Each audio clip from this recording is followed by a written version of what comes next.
Trump'ın bəli, bir illiyi mütləq qiymətləndirilməlidir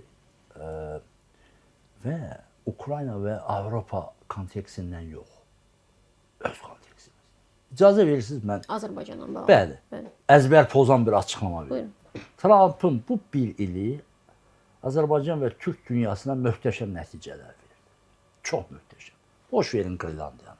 Avropanı ovucunun içində saxlamaq istəyir. Boş verin Putinlə onun yaxınlaşmasını, Putini çöküşdən qutarıb Avropanı kontrolunda saxlamaq istəyir. Rusiya hamil olmasa Avropa, Amerikanı iti qovan kimi qovar. Nəyinə lazımdır Amerika bunun? Nifrət edirlər Amerikanlara, Yankilərə.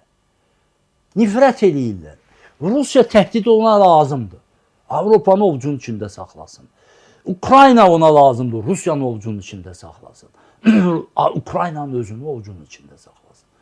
Bu adam, yəni belə deyək də, qırıq-qırıq götürəndə bunu nə deyirsən, bunu danışdığı nədir? Bu gün belə deyir, sabah belə. Amma ümumiləşdirəndə görürsən ki, biz dediyimiz xətti aparır. Avropanı ovucunun içində təhdidin, təhlükənin altında saxlayır ki, əlimi çəkərəm Ukraynadan, Rusiya gəlir siz də tutar. Yapışın məndən, qorxun məndən. Düzür qabağına Avropanın liderlərini. Macronu nə günə qoyur? Alman lideri, Macronun bizə münasibəti yaxşıdırmı ki, biz onu müdafiə edirik? Cəhənnəm olsun. Yaxşı edir. Avropanın parlamenti ki, erməni Azərbaycanlı davasında daim və daim bizə qarşı olubdur. Trump'ın vitse-prezidenti Vance gəlsin orada onları danlasın ki, ümumiyyətlə bura demokratik ölkə deyil, məkan deyil. Hatırlayırsınız da, ötən getdi çıxış elədi, Avropa birinci şokunu onda yaşadı. Gəldi, hamısını danladı. Bu baxımdan da, yəni Türkiyəyə münasibət, Azərbaycana münasibət və bizə verdiyi kart blanşlar möhtəşəmdir. İrana münasibət. İranı o cür vurub zəiflətdikcə bizim müdafiə imkanlarımız, manevr imkanlarımız və bizim Pənah Hüseyin demişkən, bizim aksiyamız, Azərbaycanın aksiyası qiymətli qalxır. Bunu biz öz açımızdan dəyərləndirməliyik.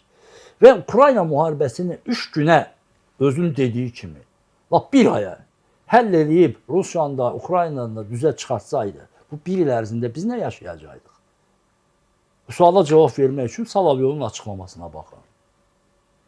O suala cavab vermək üçün Kremlin propagandistlərinin açıqlamalarına baxın. Bu bir il ərzində keçən il bu məsələni həll eləsəydi, biz ermənilərlə indi birə-bir münasibət qura bilərdik mi? Deyəcək, yox, gəlin Soçidə söhbət eləyəcək. Gəlin Moskvaya. Bilirsinizmi ki, sülh müqaviləsinə onlar nəyi salmışdılar? Rus variantı nə idi? Erməni əhalisinin Qarabağa qayıtması və orada Rusiya konsulluğunun qurulması. Bu baxımdan da o Rusiya oradan, o müharibədən Avropa istiqamətindən, Slavyanlar istiqamətindən nə qədər gec ayrılsa, o qədər bizə böyük şansdır. Sülh müqaviləsini imzalayaq, Paşinyan da öldürülmədən sağ-salamat inşallah bir seçki keçirsin və bunun sonunda da biz Ermənistanla münasibətləri Türkiyə və Azərbaycan olaraq həll edək. Türkiyə verdiyi deməli töhfə, Erdoğanı tərifləməyi, böyük liderdir, mənim dostumdur, kim ondan çətinlik kim olsa mənə müraciət edir, mən deyirəm ki, qardaş və s. Bunları boş verin, bunlar deyil. Ritorikasında belə şeylər çox səxavətlidir. Suriyanı verdi Türkiyəyə. Heç gözlənilmirdi. Təkcə Rusiyanın yox, İranı və Rusiyanı kiçillərək Türkiyəni Suriya qədər böyütdü. Türkiyə ilə İsraili həmsərhəd etdi. Bu baxımdan Trump'ın Türk dünyasına, Türkiyəyə verdiyi töhfə möhtəşəmdir yəni. Və bu gün də artıq Azərbaycan, qədim Azərbaycan şəhəri olan, Azərbaycan türkmənlərinin şəhəri olan Hələbdəki gedən proses, deyirək zorda gedən proses, Türk silahlarının Suriya ordusu vasitəsilə yeri gəlmişkən ordunu Türkiyə qurub, Türkiyə eğitib, Türkiyə idarə edir. O ordu vasitəsilə sıradan çıxarılması, kiçildilməsi, balacalaşdırılması, yəni o qədər möhtəşəm bir olaydı ki, Azərbaycan və Türkiyə Şuşa bəyannaməsində müttəfiqdir. Yəni o Suriya əhatəsində olan dənizlərdə Azərbaycanın sabah bir donanması olacaq.